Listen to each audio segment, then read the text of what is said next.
happened? What has transpired here at the First Bank Center here in Denver, Colorado? It wasn't just a big night of fights. It was a big night of memorable moments.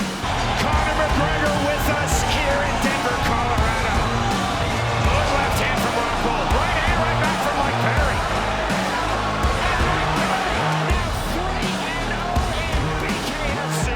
Could I get a face-off with Conor McGregor, man? It's an incredible setup here, incredible matchmaking, incredible storytelling. Oh, you had to come here. All these fighters that step in here are warriors, and all have my respect. And I'm into this game, yeah. We'll be into this, yeah. And we are live here in the Maverick Center here in Salt Lake City, Utah, folks. What a night. It is going to be historic indeed for BKFC 56. Whoever's the king of violence right here, this is going to be a great fight. Perry on the turn, coming for the left hand. Right hand from Mike Perry, double jab. Who's the king of violence? I am! Combat fighting in its purest form, bare knuckle fighting in the city of angels. 80 seconds remaining. We've got the biggest announcement in the BKFC history we're about to make, so let's make that announcement. What's up, Knuckle Mania? The notorious Conor McGregor here. Ladies and gentlemen, the huge announcement that I have for you today. Conor McGregor, myself, and McGregor Sports and Entertainment is now an owner of Bare Knuckle Fighting Championship. Welcome to the big leagues. David Feldman, baby, we did it. He's now an owner of BKFC with us, and we're going to take this thing all the way to the top now.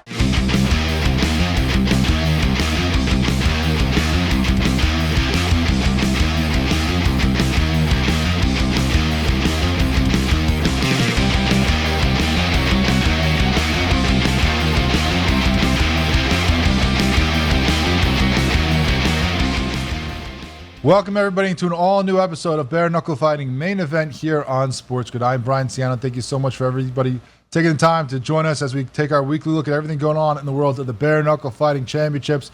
And the action just keeps on continuing with the BKFC. Had a great card out in Sturgis.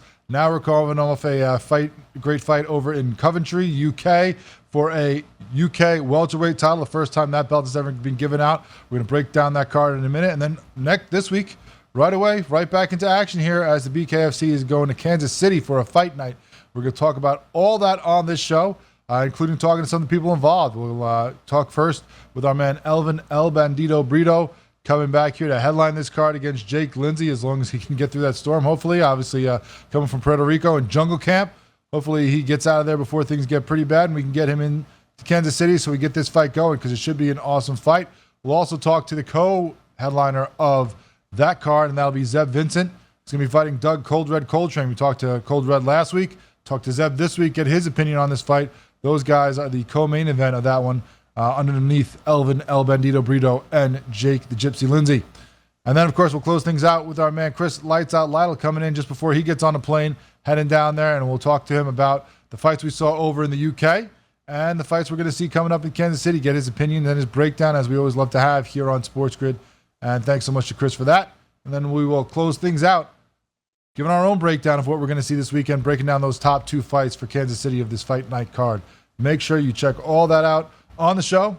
But first, let's get into our own breakdown of what happened over the pond over in the UK this past weekend. There was a title on the line for the first time. It was the UK welterweight belt out there between Connor Tierney and Johnny Graham. Now, obviously, BKFC fans know Connor Tierney well, a guy who has been fighting for a couple years now in the BKFC, made a big splash over here in the U.S., looked to be in line for a possible title shot if he just beat Jake Lindsay. The aforementioned Jake Lindsay, who's going to be fighting this weekend, as we said, over in the UK, did not go his way. Since, as we talked to him last week about, has been rebuilding, retooling, or discovering his love of fighting, rediscovering how he wants to do this, and getting himself refocused. A lot of reasons there as he gets ready for this fight against Johnny Graham, and it all showed to be perfect for him as he gets the unanimous decision win. First time we've ever had a UK welterweight title, and early on, both guys seemed game. They were both maxing out really well, some great shots back and forth. Both guys looking to engage in the middle.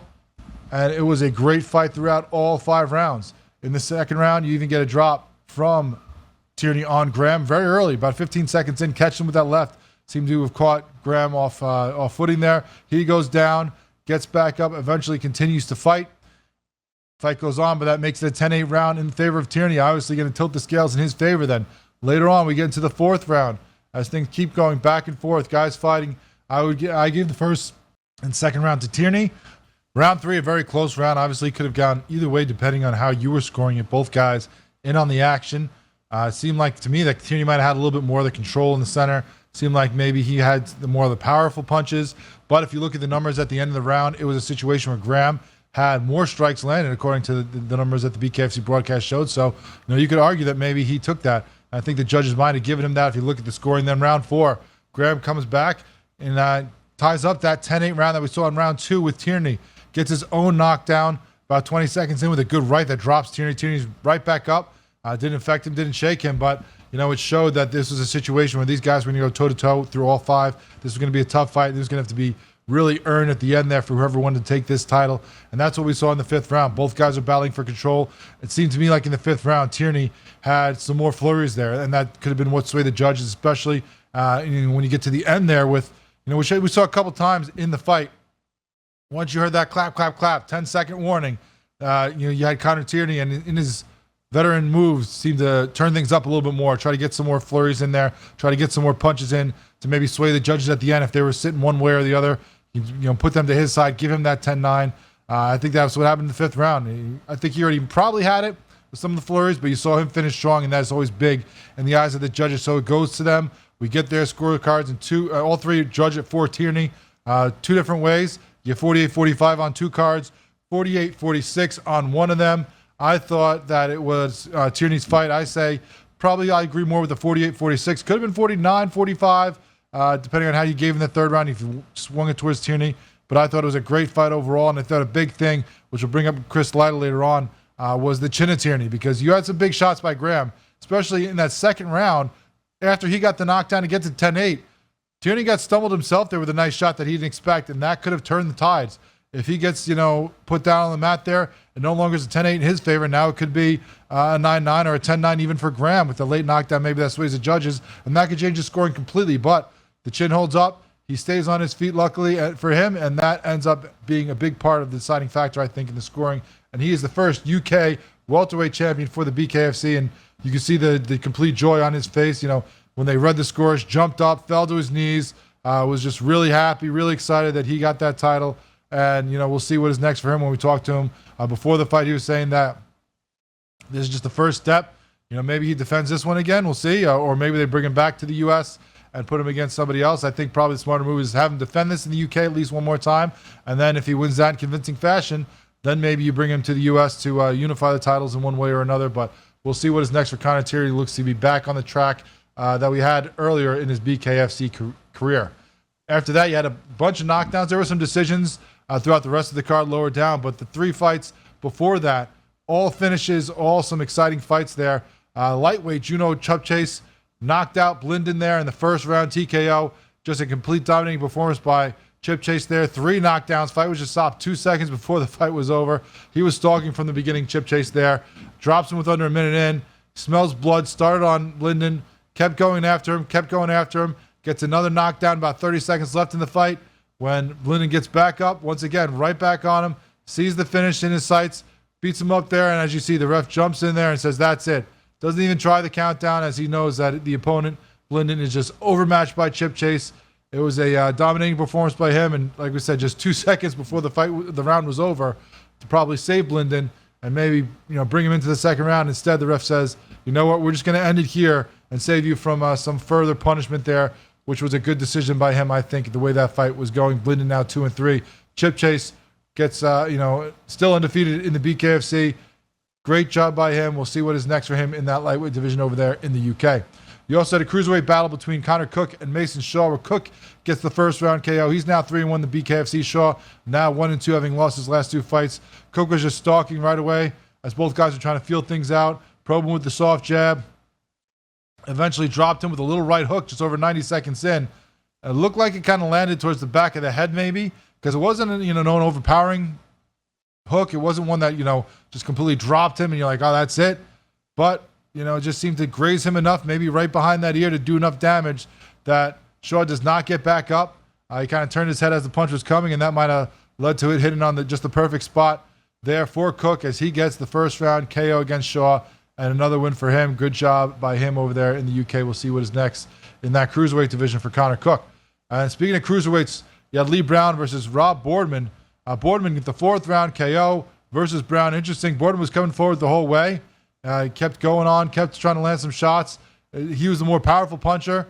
You see more like Brown was trying to keep him at bay with the jab. It didn't really work out. Boardman, the shorter fighter, got in there, got his big shots, and eventually in the 4th round, as both guys seemed to tire in the 2nd and 3rd, you could tell that this was going to be a labor for either guy to really get the victory. He gets a knockdown with a shot to the gut there. His opponent gets back up, gets another one, and that is the one that ends it there as he gets the body strikes to finish it. Sometime when the guy's just that tired, you take that little extra oomph out of him with those shots to the body, and that's it. And that's how it went for Boardman over in the UK. A great fight for the BKFC in the UK. Once again, a great card, some great finishes. And we'll talk to some of the guys involved with this week's card now as we move on to Kansas City. BKFC Fight Night coming up. El Bandito Brito coming up next.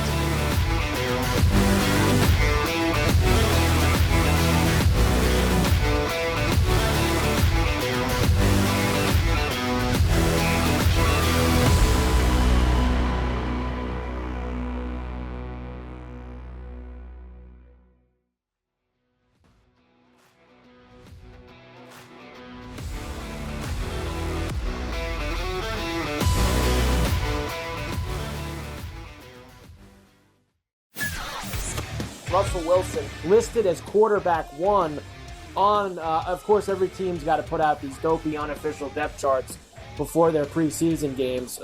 Wilson listed as 1, but Fields is going to start the preseason opener against the Texans. I still think they're going to start Wilson, but, if they start Fields, so be it. I'm not going to lose any sleep over it. I know this. I think they're both talented.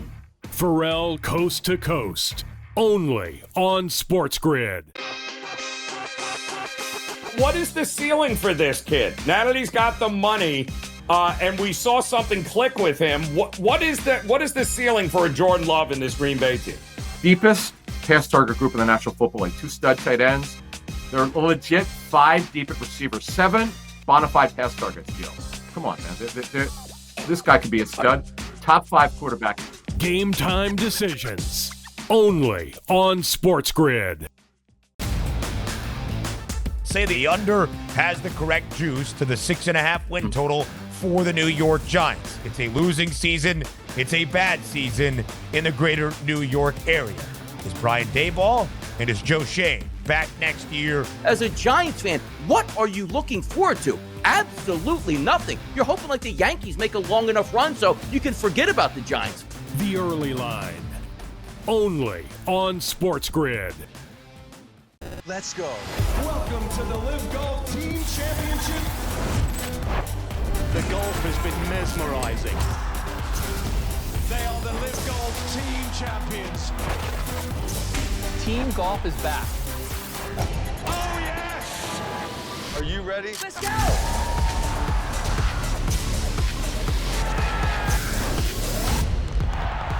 That's what champions do.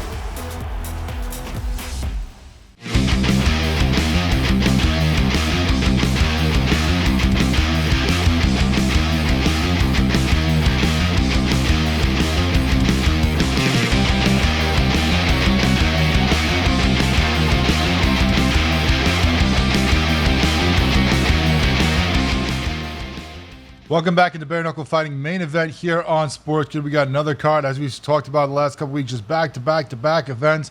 It is all coming through here in August, September, October, just loaded with action for the BKFC, and one of those is going to be headlining this card. It's going to be a great fight in Kansas City, BKFC Fight Night. El Bandito Brito coming back once again for the BKFC. Looking forward to see him and Jake Lindsay duke it out there in the squared circle. Elvin, thanks so much for joining us as you get ready to come up to Kansas City and get that fight going. First, let's before we talk about Lindsay and this fight, I want to go back and you had those 2 fights against Palomino, and against Trinidad Sake, that obviously didn't go your way. Then you come back and just destroy Fort really quickly, make quick work of him. What was the biggest change for you, whether it be in camp, whether it be in your strategy for the fight, or what was the biggest thing that you think made the difference in getting back into your winning ways and just taking Fort's head off really quick? Well, when I lost in Miami, when I got robbed in Miami, like they're like, "What are you gonna change?" I'm like, "I'm not gonna change nothing. I'm the champ. What do I gotta change? I got robbed. It was pretty obvious. I fought with my hands down." Then so I really didn't make no change at that point. When I fought in Omaha, it was a little bit more competitive fight against Jake. He did drop me early in the first round. Against Snake, and but I didn't feel like he beat me. I thought at the best it was a tie. At best, I mean, I got up and chased him, hit him more, threw more, and hit him more for the rest of the fight. I was the more aggressive fighter. I didn't even hurt his hands because I didn't block. I usually beat up the guy's hands, but I was just going after him. But I didn't get the decision didn't go my way. And after that, I was like, well, I can't. I have a history of this happening to me. I've been fighting for over 2 decades. I'm one of the few fighters that's lucky. I've been fighting since I was 16 as an amateur boxer. I went into amateur MMA. I went as a professional MMA fighter. I was ranked within the top. I was 263 in the world at one point. I went to Florida, and my career died in Florida with bad decisions after bad decisions. I was given an opportunity to come back into BKFC and kind of revive my career. I've been doing great, but then again, I started going through the bad decisions again in Florida again, and to me, it was kind of, this is something that I've already been dealing with for a long time, so I have to make a change. I say that to the guys, we have the jungle camp here. We have all types of fighters coming here. We have champions coming here all the time. And if somebody's coming off a loss like that, I always tell them, look, if you go out there and do the same thing you did last time, you're never going to be champion. And I know I'm a great fighter. I have a great style. I don't feel like I lost. I don't feel like I've lost in years. But reality is that I'm losing these decisions, and it doesn't matter if my style is good. The judges aren't seeing it. So I have to go back to my amateur days where I was just trying to finish the fight as fast as I could. I can't be nice anymore. Like I can't be the nice guy. I have to go in there and try to finish my opponent and just rip his head off and really take all rest to the side. It's really, at this point, it's all or nothing for me at this point. I'm towards the end of my career. I'm doing great. I really feel like I'm at my peak. I'm my peak right now. I feel great. This is not MMA. This isn't boxing. It's not an athletic-based sport. It's a skill-based sport. It's more akin to professional wrestling than boxing. And I know I have a lot of fight left in me. But to me, this is, I've been fighting for 20 years. This is the later part of my career. And I cannot go out losing to the judges, even though I'm the best bare knuckle fighter in the world. I might not be the greatest. There's some guys that have suffered more than me and they've earned the title of greater fighters, but I'm the best. There's a reason why the jungle camp is renowned, is because we are true specialists. I'm a true specialist. I love this sport and I am going to prove it. I proved the last time it wasn't a mistake. And this time, Jake Lindsey's going to learn that it wasn't a mistake. This is not the UFC. This is the BKFC. It's different. And here, I'm the best. Not you.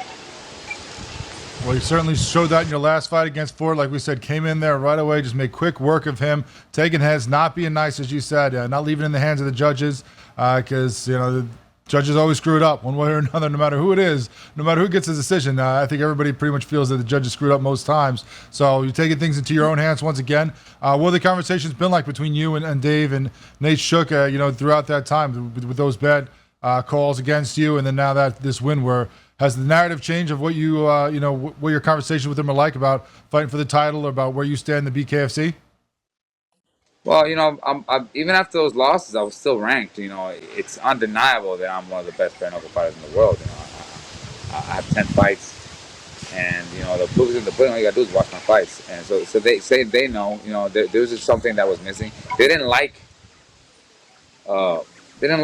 my old style. They didn't want to promote me. I'm a likable guy. I'm a promotable guy. I can be promoted, but I didn't have a style that they felt that they could promote. Now I'm going to show them. I went back to the lab, brought back some old stuff, mixed it with some new stuff, and I'm going to give them something they're going to love. Who wouldn't love what I'm about to do to this guy? It's fighting, and it's going to be great, and it's going to be. Friday I get to show that this is just like last time. Like when I came out, I didn't come out in a boxing stance. It's bare knuckle. I use a bare knuckle stance, and this next fight I'm gonna show them this is not UFC. This is the KFC. It's a whole different game. And you talk about, you can see you there at Jungle Camp. You've had many fighters come down there and train there with you, like, Joey Beltran, Lorenzo Hunt, Britton Hart, at different times have all been down there training with you at Jungle Camp. What's the camp been like? How are you feeling? And, how's the storms that have come through over the last couple months, how has that affected you? And, are you worried about that in your trip to Kansas City here? I'm not worried about my trip to Kansas because if I'm meant to be there and bring this punishment then I'm going to be there. If I'm not supposed to, then Lindsay's saved. But I'm pretty sure that it's going to get worked out. I will show up, and the show will go on. I'm not worried about it. I have been here most of my training camp. Probably the first half, I was on my own. And I do have some guys helping me here right now at the end of my training camp. Some guys that have been really going above and beyond to make sure I'm doing everything I need. I've been doing a lot of traveling, going to my coaches from all around the place, and I've been getting some really, really good quality work in. But I don't really need.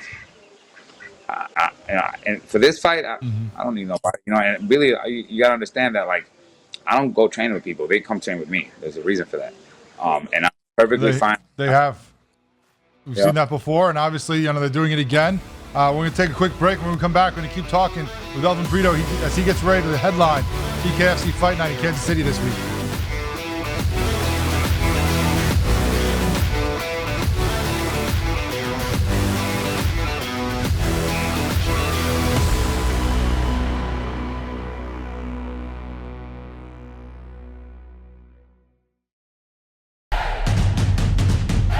Try and set the stage for what should be a great year of NFL action.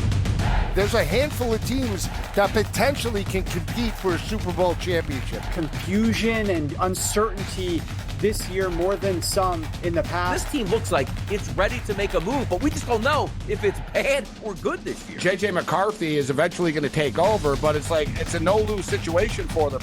I mean, they suck. They were 7-10. Only on SportsGrid.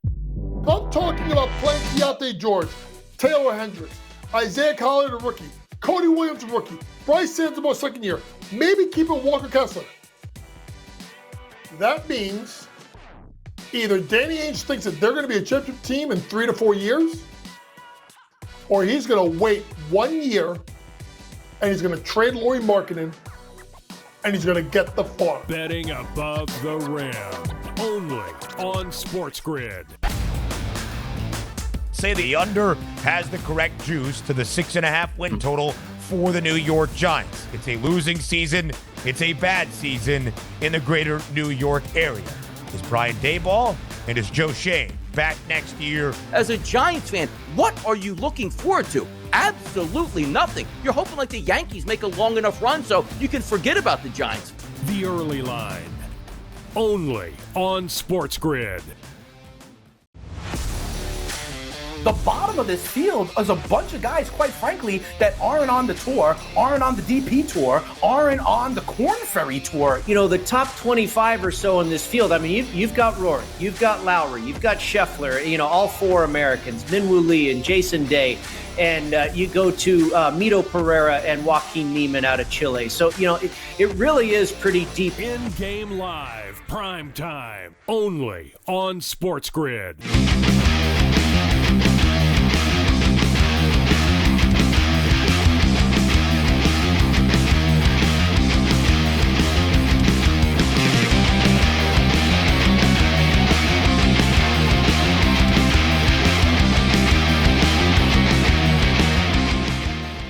We are back with El Bandito Brito here on BKFC, Bare Knuckle Fighting main event here on SportsGrid as he gets ready to headline Kansas City BKFC Fight Night this week. Now, Elvin, you're fighting Jake Lindsay. You talked about him in the last segment. You're talking about how you're going to show him that this is bare knuckle fighting. This isn't the UFC.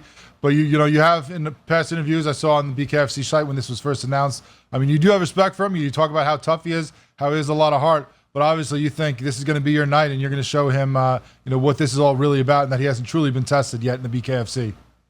Well, Jake Lindsay, listen, I like Jake Lindsay. He's a fighter's fighter. Like that's one thing. He is like me. He's a fighter's fighter. People like watching him fight. Comes in, he shows up every time. He always puts on a good show, and he has been fairly successful with the with the low level competition that he's fought with up to this point.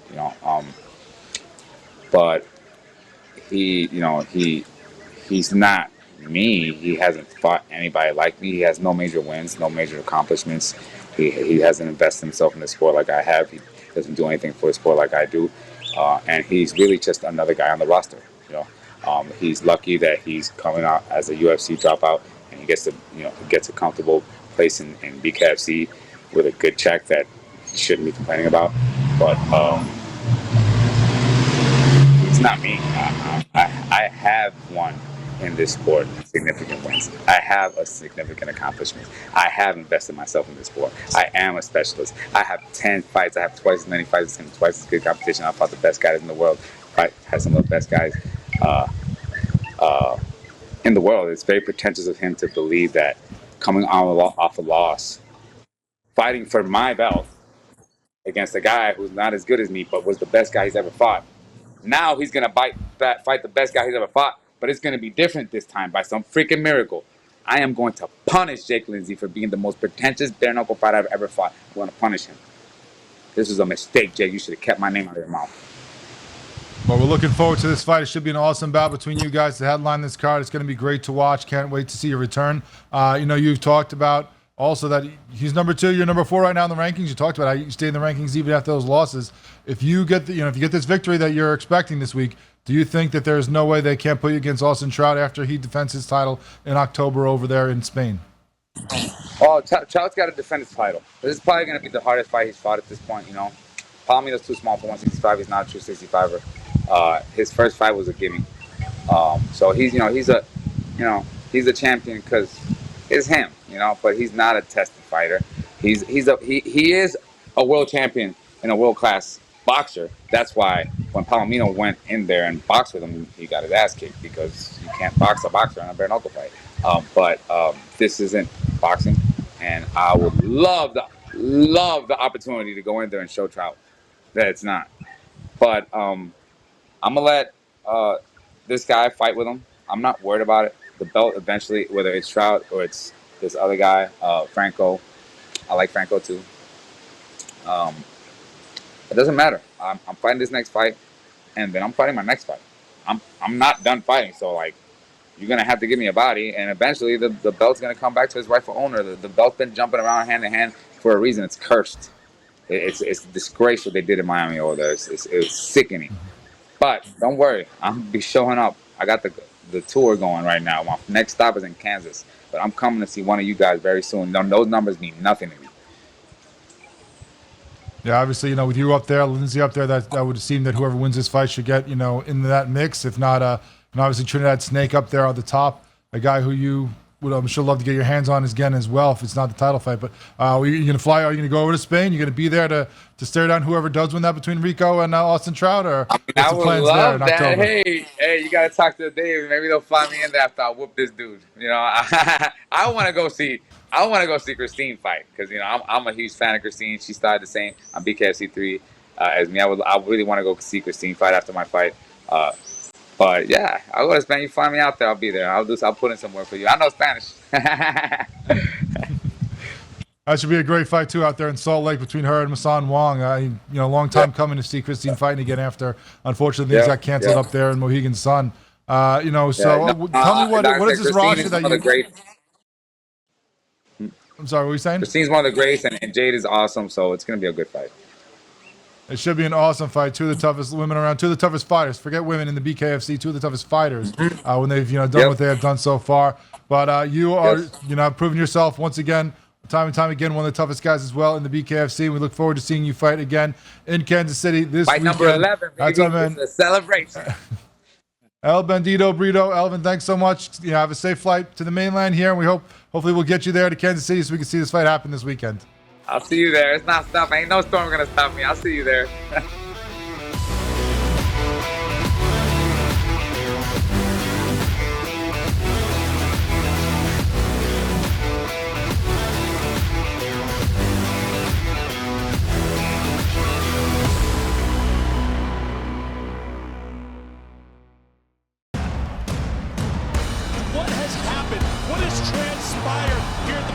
Center here in Denver, Colorado. It wasn't just a big night of fights, it was a big night of memorable moments.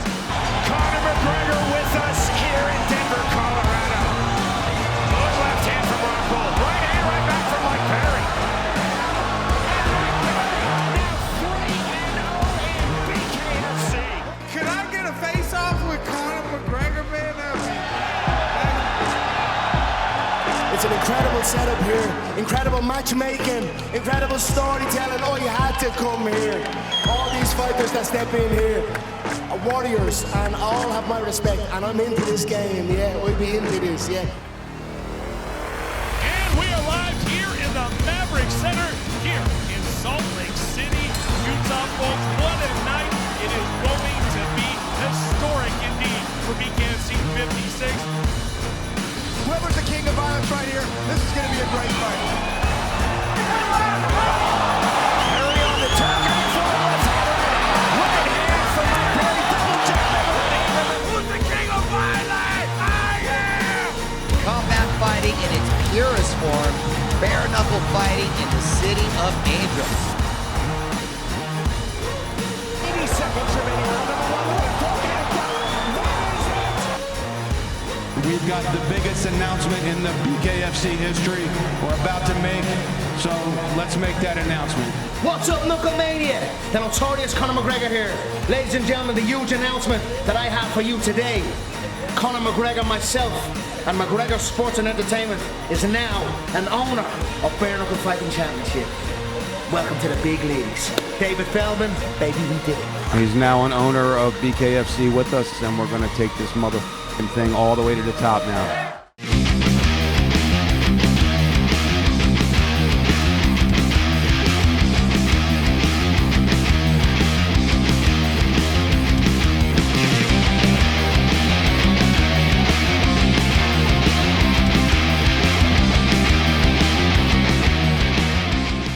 Welcome back into Bare Knuckle Fighting main event here on SportsGrid. We continue to talk about this great card coming up in Kansas City this weekend. BKFC Fight Night, Kansas City. As we just talked to your man over there, Elvin Brito, going to be headlining that with Jake Lindsay. One of the other main fights on this card is going to be between, of course, Zeb Vincent and Doug Coltrane. We talked to Cold Red last week. Now we talked to Zeb this week and get the perspectives for these guys fighting for, rising up in that middleweight division. Zeb, thanks so much for joining us. We appreciate your time. How are you feeling as you get ready in the final days here before this fight happens? Feeling good, calm, relaxed. This fight week, it's the time to hit cruise control and enjoy it, man. Enjoy the fight week. Blessed, I'm blessed by this fight week. I love it. It's perfect. It's a perfect timing. It's in my town, I can't wait. How much does that to help you, do you think, in that regard, where you get that little extra, where you can stay at home, stay in your your general routine? Obviously, you got to change things for a fight as opposed to just training, but your bed, your family, your food, not like eating at a hotel, not having to make the bed that might not be comfortable. What's that like for you? How much do you think that's an advantage in your favor for this? Hey, like a year and a half or maybe 2 years ago, the last time I fought at home was at the same building, Memorial Hall, on 7th Street. It's like a couple blocks from my house, man, and I knocked dude out. So I'm going to read the same thing.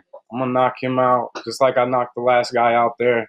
It's the same routine for me, whether it's out of town or here. It's the same routine for me. Every fight, I have to have the same routine because that's kind of what I'm built off of, is doing my same routine every day, man. That's what makes me sticking to my beliefs and my training and how I go about my week, whether it's at the hotel or at home.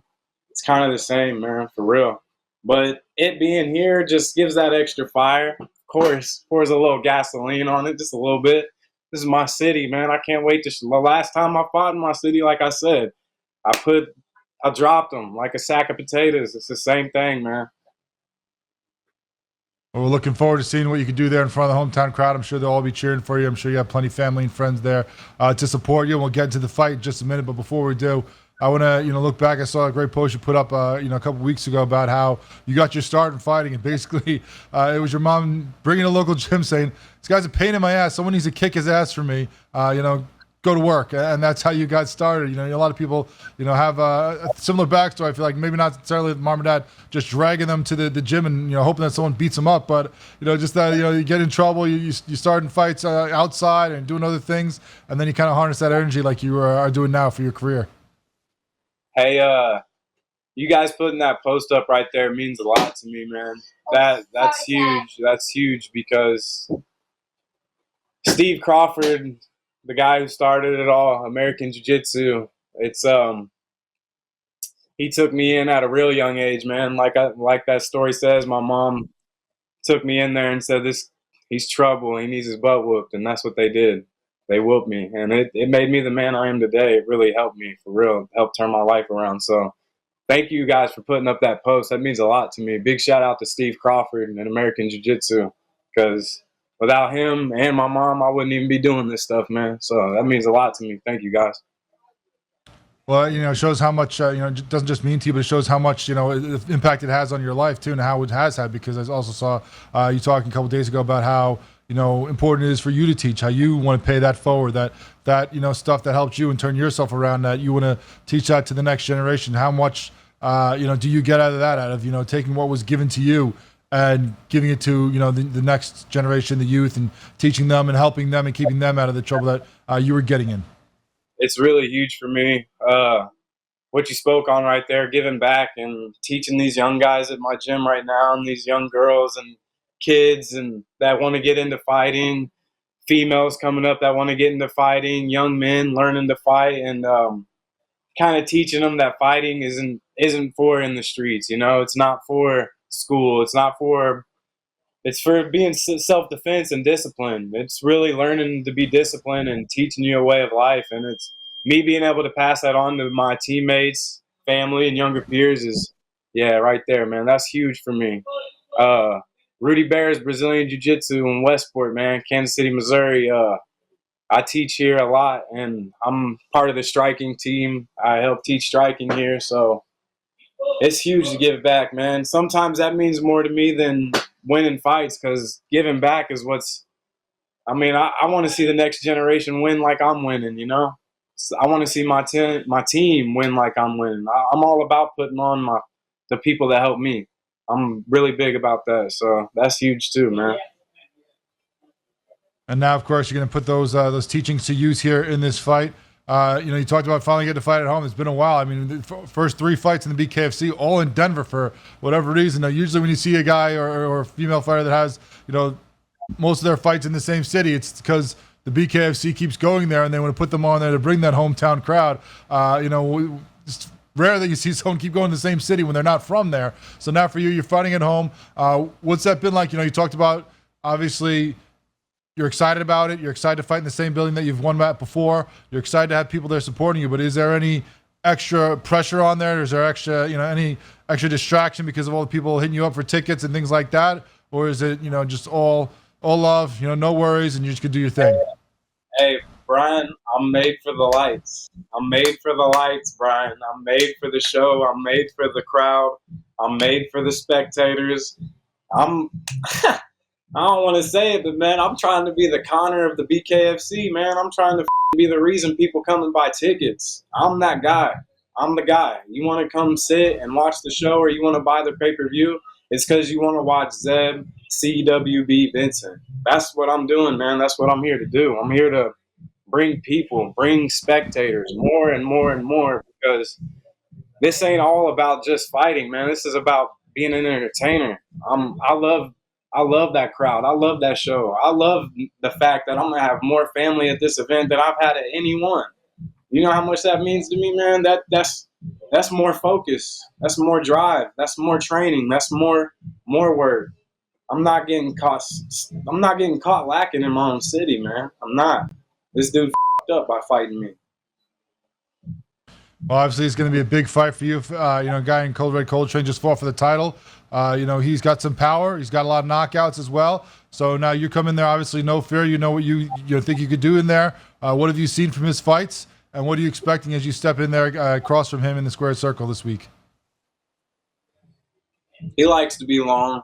He likes to play that touch game, touch from the outside. It's kind of kind of a boxer type, but I see flaws, man. I see flaws in his game. I see holes. I see lanes. I see exit routes that he's gonna take. So I ain't gonna go into it too much, man. It's Friday night. You guys will see it. It's gonna be. It's just watch closely. Don't blink. Even if it's even if it goes into deep water, like I said in my last fight, it's worse for him. If it goes quick, it's worse. If it goes longer, it's worse. Either way, it's worse, man. I'm gonna outclass him and outwork him in all facets of the game, man. Well, we're looking forward to seeing that fight. Should be a great one between you guys. Obviously, he's high in the rankings right now, number 2, so that could be a big step up for you if you beat him. Is there anybody that you have your eye on if you do get past him? Now, obviously, we're not sure what's going on with Perry ever. You got Mundell, who is going to be not defending his title, going back up to fight King Mo in a couple months. Is there anybody on the list that you have your eye on if you get past Doug here in this fight? Hey, when they asked me about rankings at the beginning, I told them I don't care. I'll fight anybody you put in front of me. I don't care. I don't care about the rankings. I care about beating the guy in front of me, and that's what's going to happen. If the rank comes with it, that's an extra. That's an extra with the fight. I come to get my hand raised. I don't come to be ranked in a certain spot. I come to get my hand raised. I don't come for the numbers. I don't come for the stats. I'm that guy, man. I'm telling you, it's time. Well, we're looking forward to seeing the fight this weekend. Zeb, CWB Vincent, thanks so much for joining us. Can't wait to see you fight at home in Kansas City. Thank you, guys.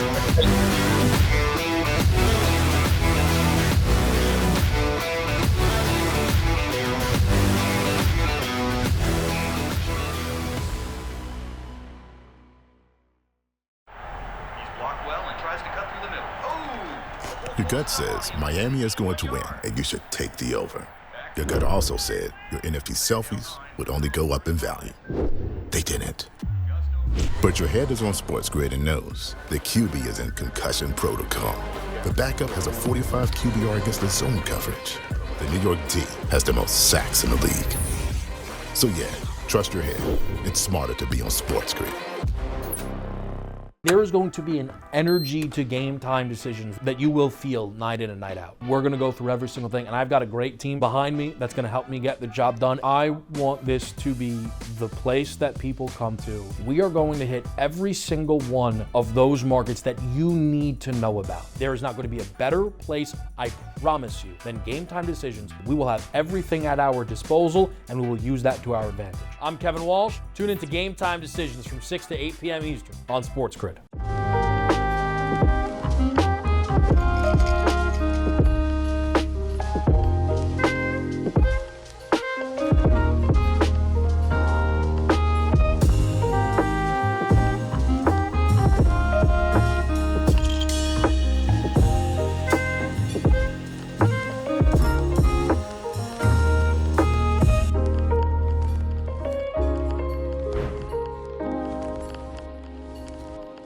Let's go.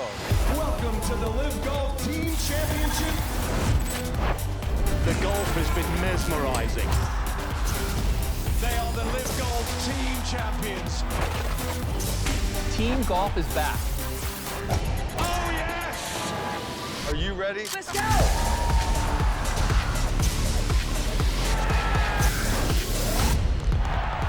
That's what champions do.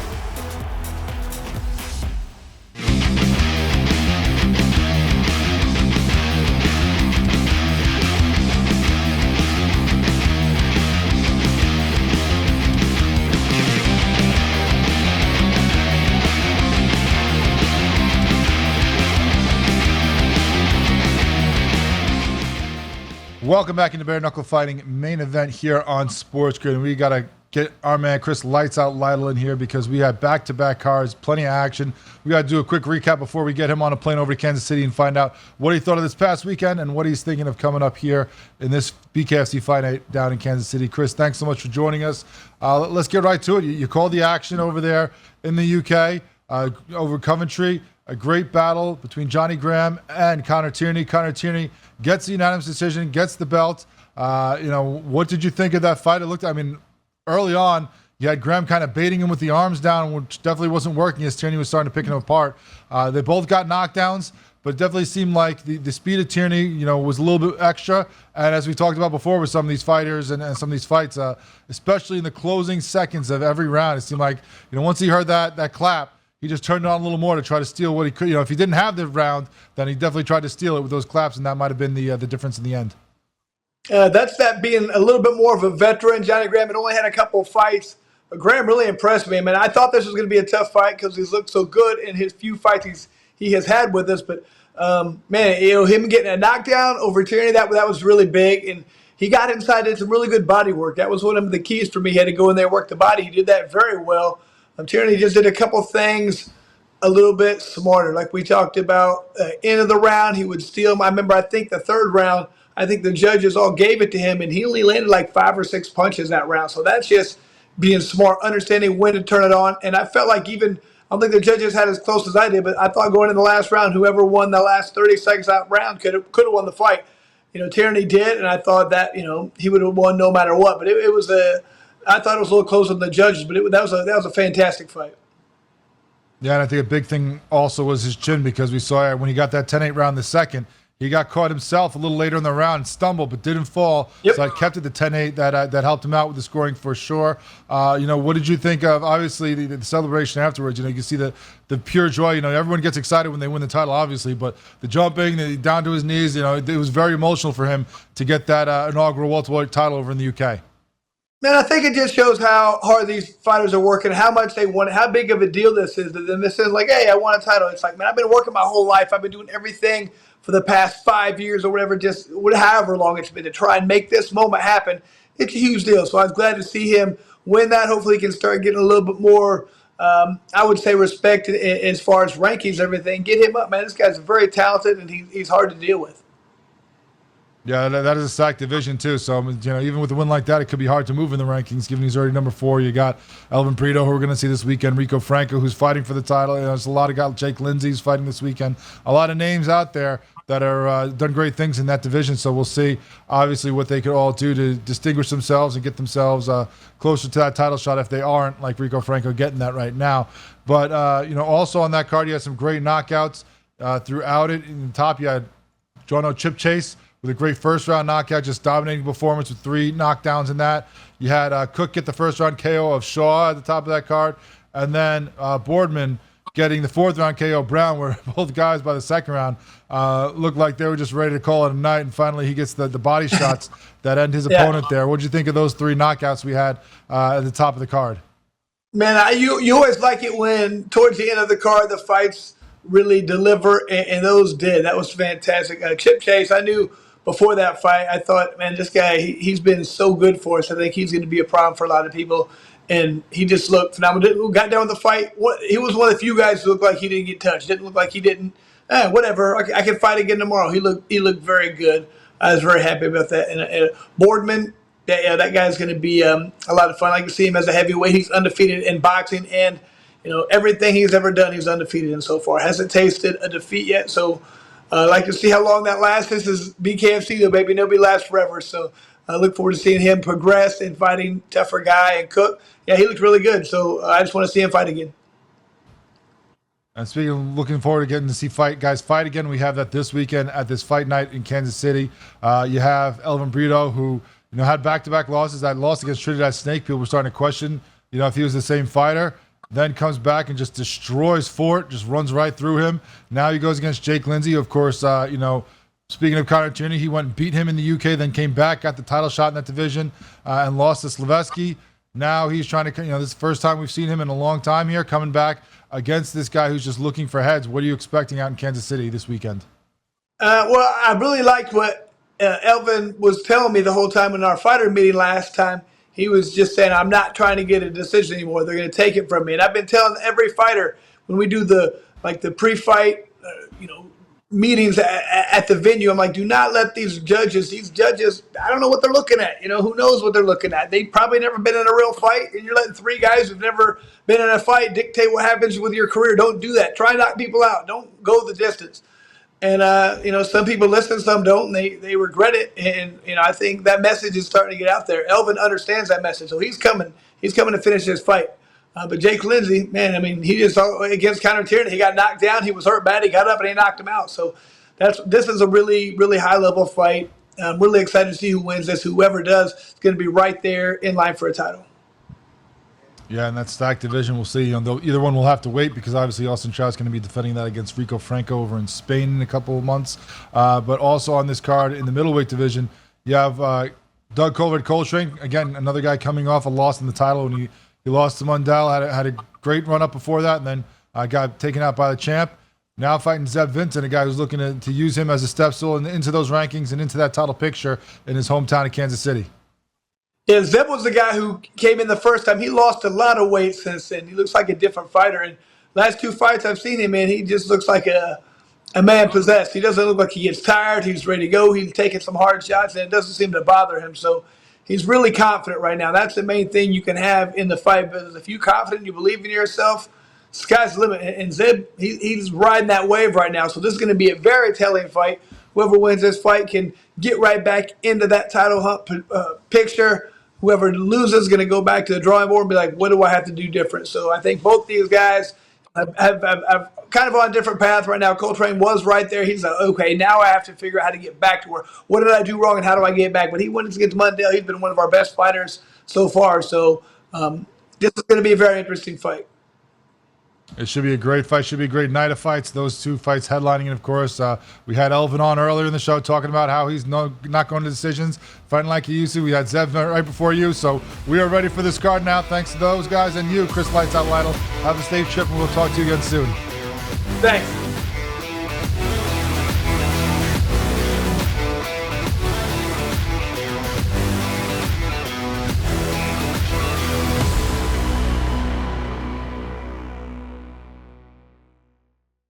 Let's go. Welcome to the Live Golf Team Championship. The golf has been mesmerizing. They are the Live Golf Team Champions. Team golf is back. Oh, yes! Are you ready? Let's go!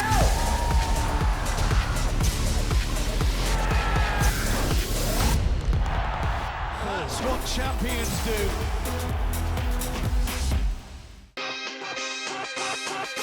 What is the ceiling for this kid? Now that he's got the money, and we saw something click with him, what is the ceiling for a Jordan Love in this Green Bay team?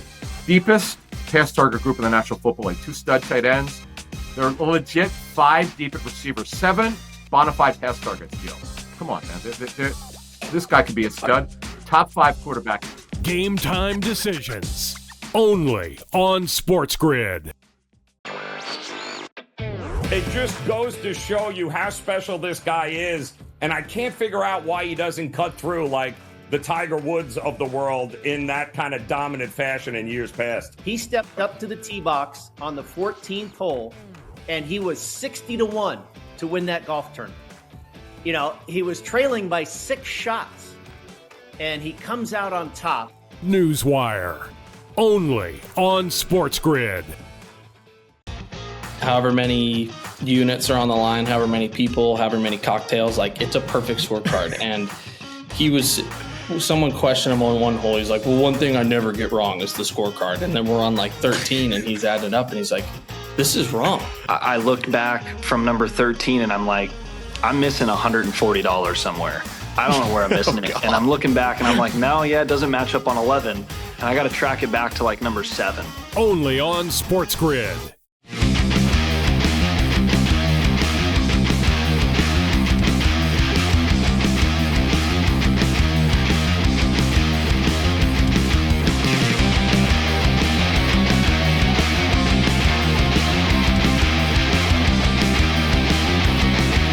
Welcome back to Bare Knuckle Fighting main event here on SportsGrid as we wrap things up on another episode. Thank you so much to our guests who joined us this week. Of course, Elvin El Bandito Brito going to be headlining that card in Kansas City. Great to catch up with him.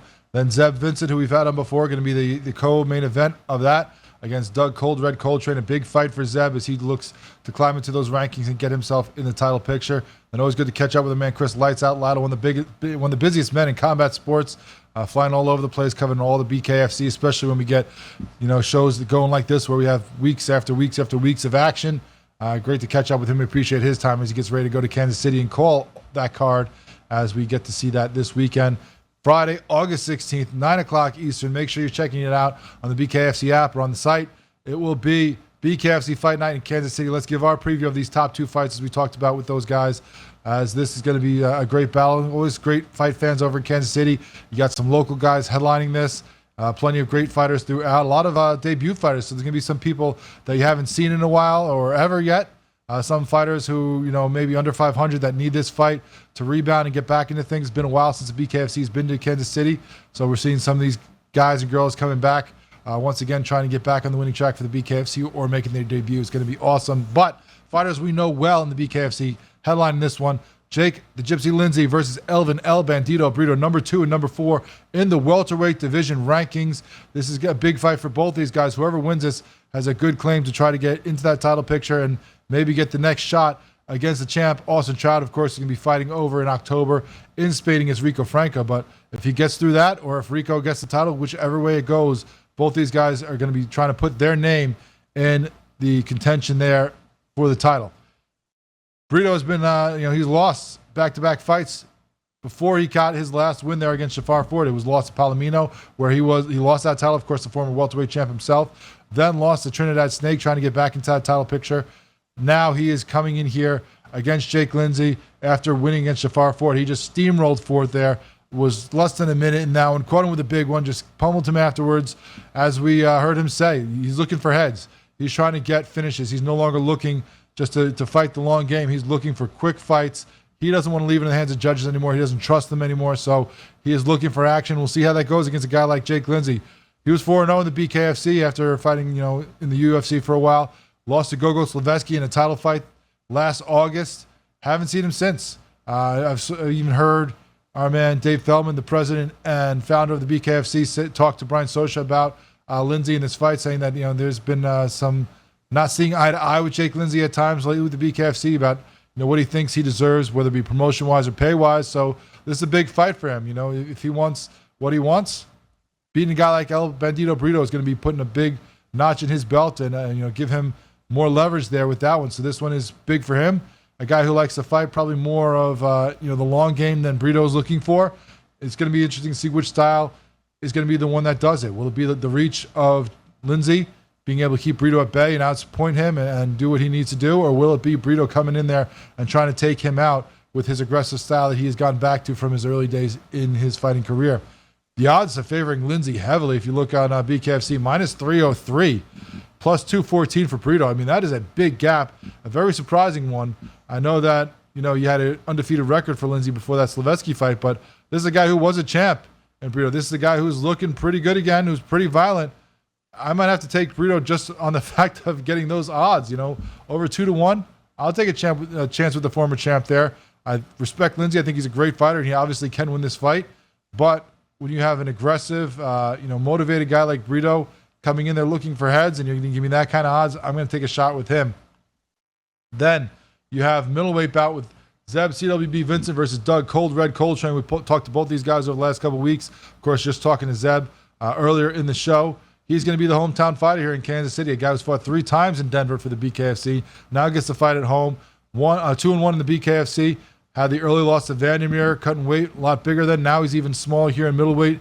Probably more his wheelhouse, as we have seen in his last couple fights. But find a guy in Cold Red Coltrane who has some big power in those fists. We saw him go 3-0 in the BKFC, dropping guys before he lost to the champ Mundell by KO in a November title fight. Maybe he didn't take the champ serious enough. Maybe he had other things going on, as we talked to him about. But now he's focused. He is motivated to get back into the title picture against a guy in Vincent, who's a tough guy, who has power, who's going to have the crowd behind him, but who hasn't fought on that level yet. That's going to be interesting. The odds here in Coltrane's favor, minus 194. Vincent, plus 144. The hometown guy getting some good odds. Not going to take him, though. I like both these guys. They've both been exciting fighters. But right now, from what we've seen a little more from Cold Red. We've seen a little bit more of the power. We've seen a little bit more of the chin. We haven't seen Vincent be able to take on a guy like this since his first fight against Vandermeer. We'll see if he can stand up against Cold Red Coltrane here in this one. Should be awesome fights either way. Looking forward to recapping them with you next week here on SportsGrid. Thank you so much for joining us.